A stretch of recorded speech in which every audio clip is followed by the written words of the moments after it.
맥주 감사절은 6월절이 지난 후에 7주 만에 지키는 절기라 해서 칠칠절이라고 부르기도 합니다. 또 50일이 지난 다음에 지키는 절기라 오순절이라고 부르기도 합니다. 또 한 가지가 있는데 첫 열매를 거두는 하나님 앞에 드리는 절기라 하여 초실절이라고 하기도 합니다. 여기서 이 첫 열매라는 것이 매우 중요합니다. 첫 열매는 이 단순히 잘 익은 곡식 하나를 의미하는 더 이상의 의미를 가지고 있습니다. 그 첫 열매가 맺히기까지는 농부의 땀과 수고, 그리고 예측할 수 없는 이 자연의 변화를 이겨내는 이 험난한 과정이 그곳에 숨겨져 있기 때문입니다. 이를테면 이스라엘 백성들은 이 400년이라는 시간 동안 이집트에서 노예 생활을 했었죠. 그 노예가 해방되었을 때 곧바로 그들에게 자유가 찾아오지 않았습니다. 젖과 꿀이 흐르는 땅으로 들어갈 수가 없었습니다. 이 40년이라는 광야의 시간, 그 혹독한 시간을 지내고서야 마침내 약속의 땅, 이 가나안 땅으로 들어갈 수 있었습니다. 그때 첫 열매, 잘 익은 곡식 하나는 이 400년간의 노예 생활의 보상이고 40년간 광야 생활을 통과하고 약속의 땅에 이르게 하신 하나님의 신실하심과 은혜에 대한 감격스러운 증거다라고 할 수 있습니다.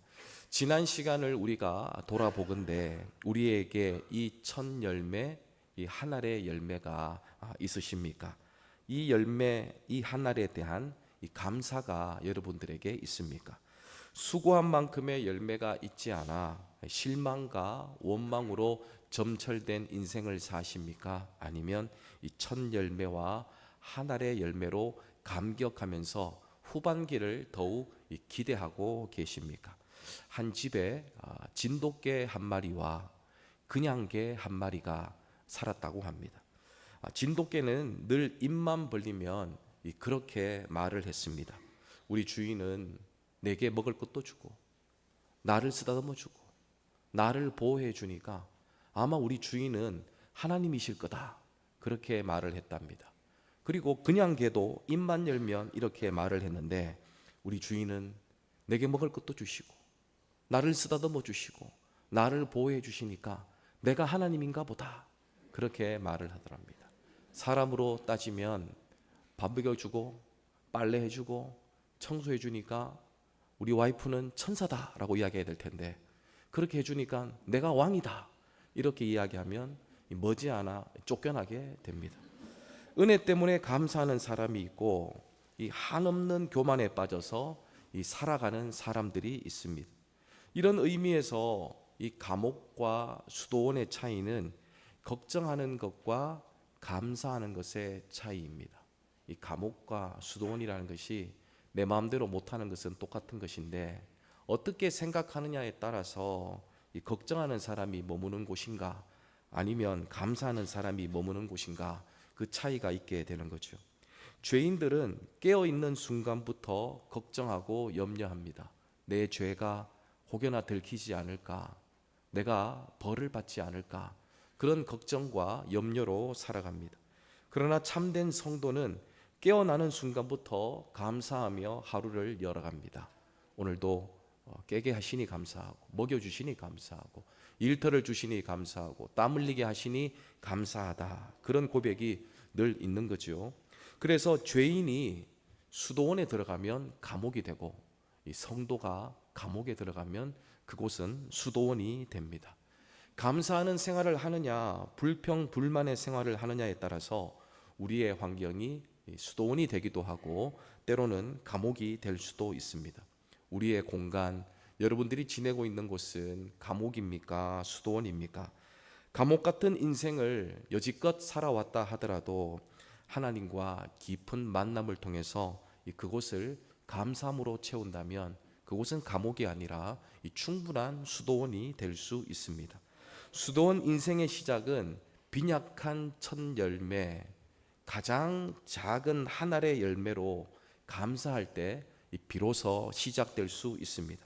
오늘 본문은 우리가 잘 아시는 대로 예수님께서 달란트 비유를 통해 우리에게 주시는 중요한 교훈을 담고 있습니다. 한 주인이 먼 길을 떠나면서 종들에게 각각 그 재능에 따라서 5달란트, 또 2달란트, 1달란트를 주었답니다. 그리고 돌아와서 그 결과를 묻습니다. 5달란트 받은 자는 5달란트를 남겼고 2달란트 받은 자는 2달란트를 남겼습니다. 주인은 그들을 칭찬합니다. 21절 말씀을 함께 읽어보시겠습니다. 착하고 충성된 종아, 충성하였음에 내가 많은 것을 내게 맡기리니 내 주인의 즐거움에 참여할지어다. 하지만 우리가 아시다시피 1달란트 받은 종은 어떻게 했습니까? 그는 그 1달란트를 땅에 묻어 두었습니다. 주인은 그를 책망합니다. 26절 말씀을 함께 읽습니다. 악하고 게으른 종아, 나는 심지 않은 데서 거두고 해치지 않은 데서 모으는 줄로 내가 알았느냐. 이 말씀 중에 칭찬과 이 책망이 있습니다.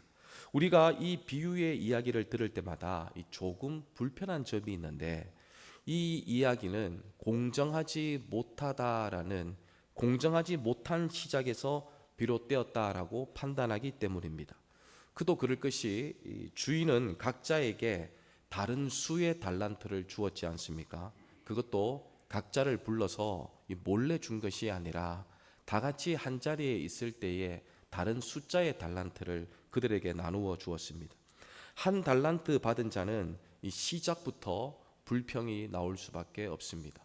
내 재능이 조금 모자라는 건 사실이지만 그래도 5달란트 주고 2달란트 주면 그것 때문에 내가 더 힘을 얻고 용기를 얻어서 더 열심히 할 텐데 나는 왜 1달란트밖에 주지 않나?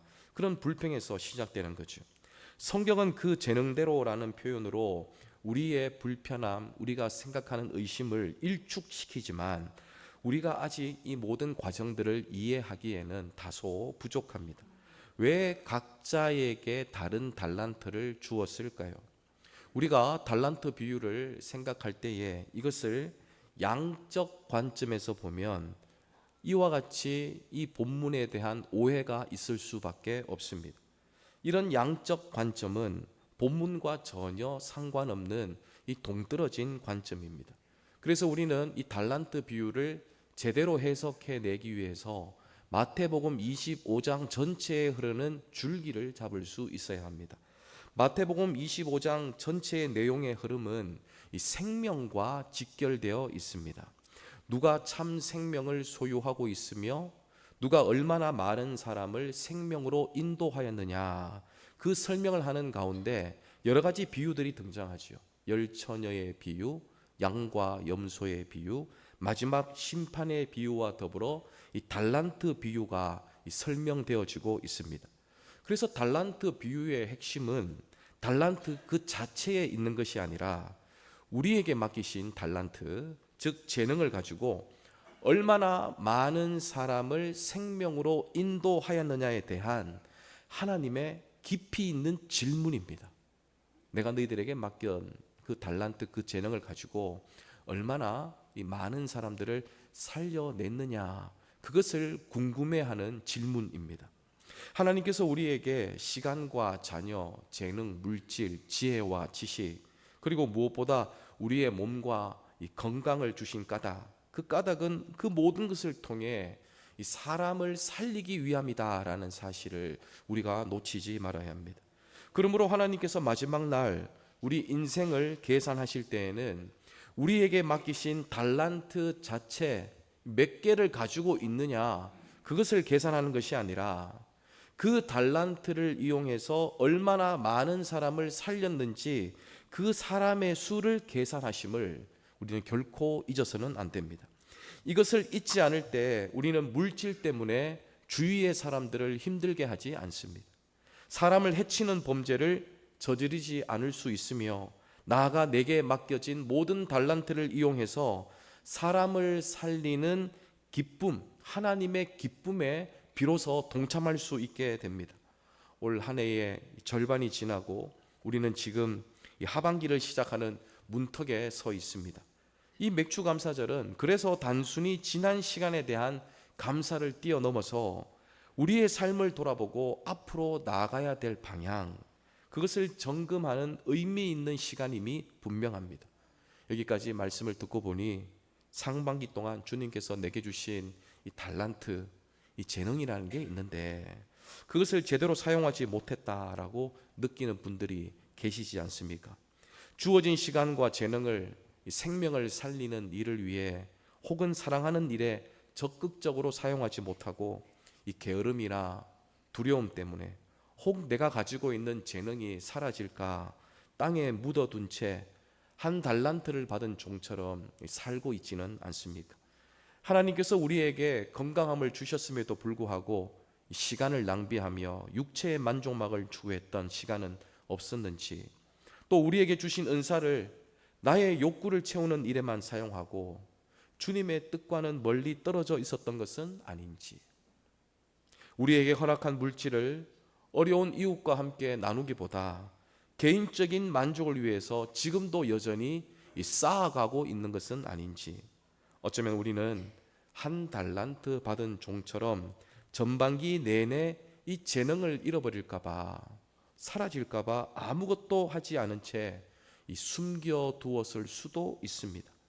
만약 그렇다면 우리는 여전히 그 재능을 양적 관점에서만 보기 때문입니다. 미랄이라는 이 찬양이 있죠. 그 찬양의 한 부분이 이렇습니다.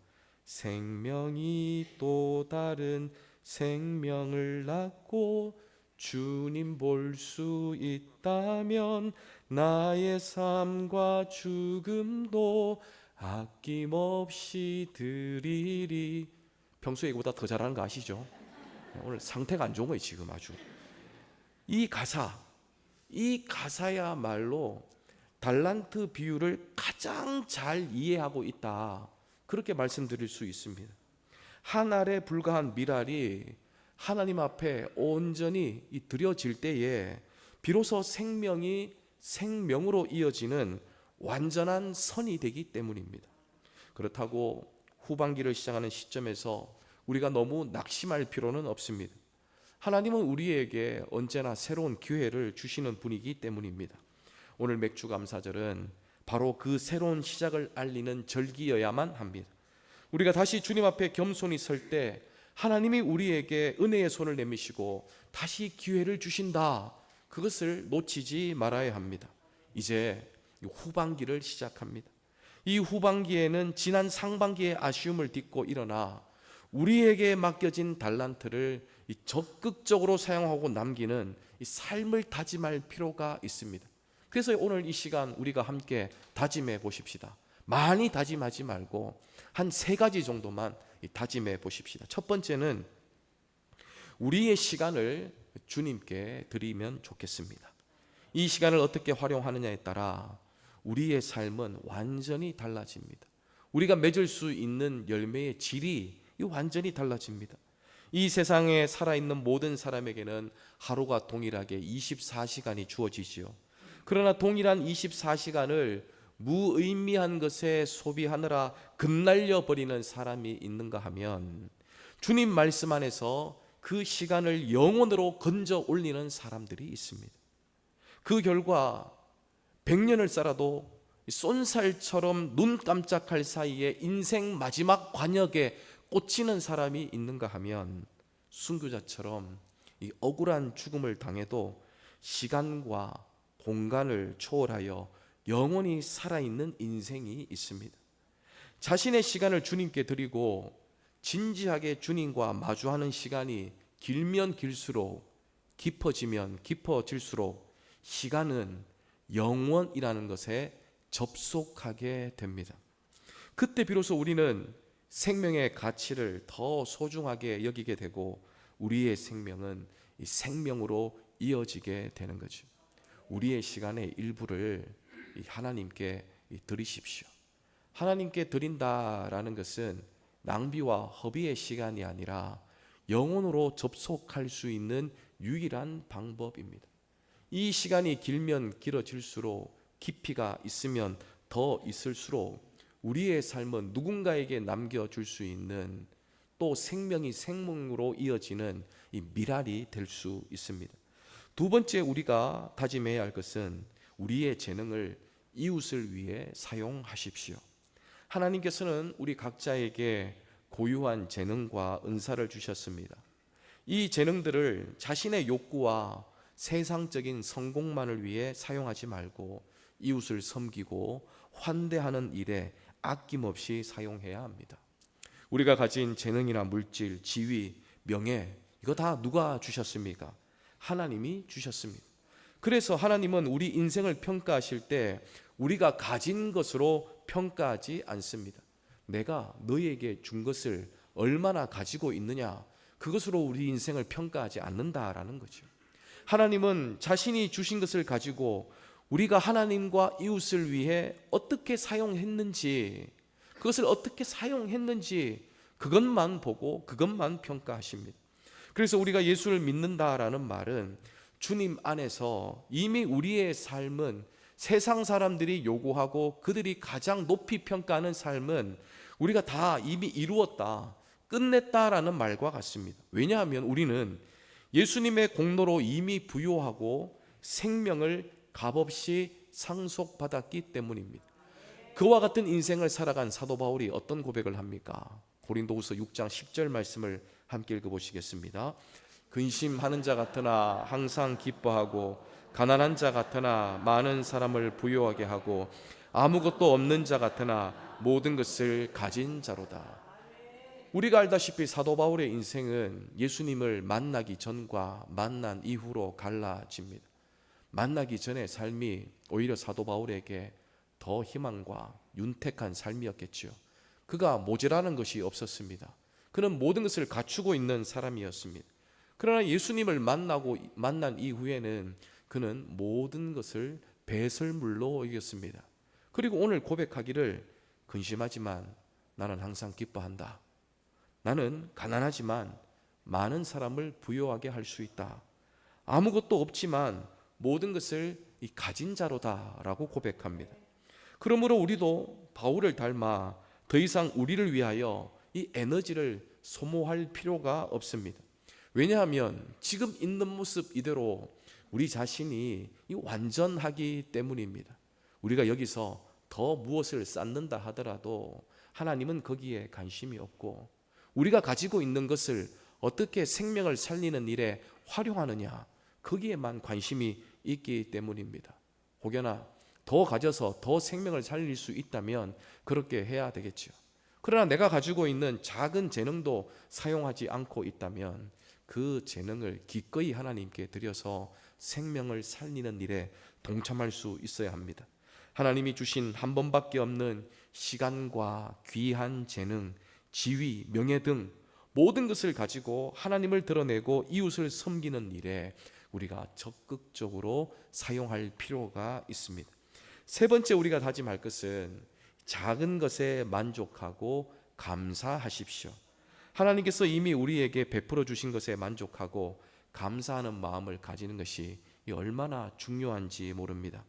지난 상반기에 부족했거나 아쉬웠던 점만 바라보며 좌절하기보다는 지금 가진 것에 감사하며 후반기를 시작할 때 우리는 더욱 풍성한 열매를 맺을 수 있습니다.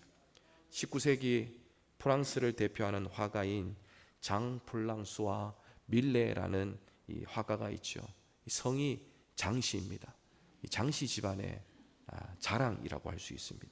그가 그린 그림 중에 만종이라는 그림이 있습니다. 그림을 보면 노을진 들판에 밭갈퀴와 손수레 그리고 수확한 감자가 담긴 이 바구니가 놓여져 있습니다. 그리고 가난하지만 열심히 살아가는 한 부부가 멀리 교회에서 울리는 이 종소리와 함께 기도를 올리고 있는 모습입니다. 부부가 해질 때까지 밭을 갈았지만 몇 알의 감자만 거둔 것으로 생각됩니다. 비록 가난하고 힘겨운 삶 속에서도 이 감자 몇 알밖에 거두지 못했지만 작은 것에 감사할 줄 아는 겸손한 농부의 자세가 이 그림에 잘 담겨져 있습니다. 이 그림이 왜 그토록 우리에게 깊은 울림과 이 성찰을 안겨줍니까? 작은 것에 대한 감사 때문입니다. 우리 또한 살면서 작은 것에도 감사함을 표현한다면 이 누군가 힘들어하는 어떤 사람들에게 충분한 위로의 선물이 될 수 있습니다. 저 사람은 나보다 덜 가진 것 같은데 저렇게 감사하니 내가 가진 것에 만족하며 나도 감사해야 되겠다라는 생각을 하지 않겠습니까? 또한 나보다 덜 가진 사람도 내가 작은 것에 감사하다 보면 그 감사의 표현을 닮아 나도 비록 저 사람보다 더 가지지 못했지만 그래도 하나님께 감사해야 되겠다라는 마음이 절로 생기지 않겠습니까? 성도의 삶은 이와 같습니다. 여전히 만족이 없고 모자라고 부족하지만 감사의 삶을 살 때 성도의 삶을 통해 누군가의 생명이 멈추지 않고 용기와 힘을 얻기 때문입니다. 주님은 우리가 엄청난 재능을 가지고 놀라운 일을 해내기를 바라는 것이 아닙니다. 중요한 것은 우리가 얼마나 많이 남겼느냐가 아니라 맡겨주신 달란트 재능을 가지고 얼마나 충성스럽게 노력했는가, 얼마나 많은 사람들을 살려냈는가, 우리의 마음과 태도에 집중하십니다. 한 달란트라도 땅에 묻어두지 않고 주님의 뜻대로 사용하려는 의지, 그 노력, 그것이 바로 주님이 그토록 기뻐하시는 우리의 모습입니다. 이제 후반기를 시작하려 합니다. 여기까지 오시느라 너무 수고하셨고 고생이 많으셨습니다. 그러나 여전히 후반기를 어떻게 살아가야 할지 우리의 염려와 걱정은 쉽게 사라지지 않습니다. 그러나 걱정하지 마십시오. 우리는 하나님이 지구와 다른 행성들을 안전하게 돌게 할 것이다 라는 것을 믿고 있습니다. 그것에 대해서 전혀 의심하지 않습니다. 지구가 빠르게 태양 주위를 돌고 있어도 걱정하지 않습니다. 수많은 별들이 우주 속에서 돌아가고 있지만 저것이 부딪혀서 이 지구가 어떻게 될까 걱정하지 않습니다. 왜냐하면 하나님께서 질서와 조화를 가지고 그것을 운행한다라는 것을 우리가 믿기 때문입니다. 태양의 주위를 돌고 있는 많은 별들은 부딪히지 않을 것이다 라고 믿으면서 우리의 작은 일들은 왜 하나님께 맡기지 못합니까? 생각해 보십시다. 거대한 행성들을 움직이게 하는 것과 우리 작은 문제를 해결해 주시는 것, 무엇이 더 어렵고 더 쉽겠습니까? 후반기를 시작하며 염려와 걱정을 다 내려놓고 그저 우리에게 주신 이 달란트, 이 재능을 가지고 그 목적에 맞는 삶을 살아간다면 생각보다 우리의 문제가 좀 더 쉽게 풀려질 수 있습니다. 이 후반기에는 모두가 착하고 충성된 종이 되어서 주인의 즐거움에 참여하는 복된 성도들이 될 수 있기를 바랍니다. 그리하여 올 연말에 우리가 기억해야 할 말씀은 마태복음 25장 24절의 말씀입니다. 우리 함께 읽어보시겠습니다.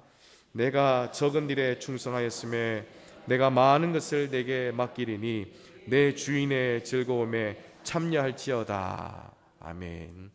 여러분들의 재능과 여러분들의 달란트를 이 땅에 묻어두고 또는 나의 재능을, 나의 스펙을 더 쌓기 위해서 그것을 사용하기보다 더욱더 나의 욕망과 욕구를 채우기 위해 그것을 쌓아가고만 있다면 이제는 땅을 다시 한번 뒤집어 그 달란트를 끄집어 내십시오. 그리고 달란트 쌓기를 멈추고 있는 것만으로도 이웃을 위해서, 하나님을 위해서 내어놓고 충분히 사용하십시오. 그때에 비로소 우리의 작은 달란트를 통하여 생명이 생명으로 이어질 수 있습니다. 그때에 비로소 우리는 주인의 즐거움에 참여하게 될 줄 믿습니다. 기도하시겠습니다. 사랑과 은혜의 하나님, 오늘 맥주 감사절을 맞이하여 주신 말씀을 통해 다시 한번 삶의 방향을 점검하게 하시니 감사합니다.